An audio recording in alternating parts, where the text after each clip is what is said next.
Oh, hello anak. Oh, hello Oo, ma. kanina pa nga ako tumatawag sa'yo, nak.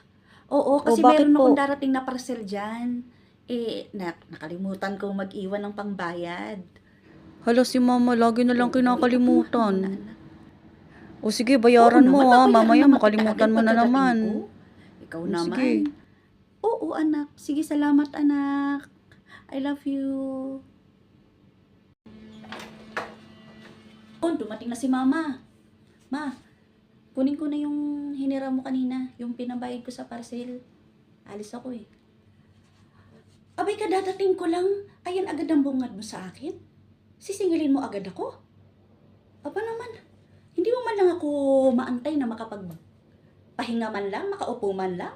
Ayan agad ang bungad mo sa akin. Sisingilin mo agad ako, parang hindi kayo babayaran.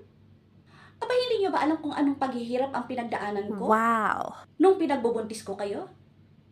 Hanggang sa ipinanganak ko kayo? Hanggang sa pinalaki ko kayo? Aba, kung maningil kayo, akala ninyo pagkalaki-laki ng inutang ko sa inyo? Ay, mga kabataan talaga ngayon, akala mo hindi mga babayaran talaga. Ay, grabe. Lo, budol na naman si mama. Naisa ka na naman ako. Ano ba yun?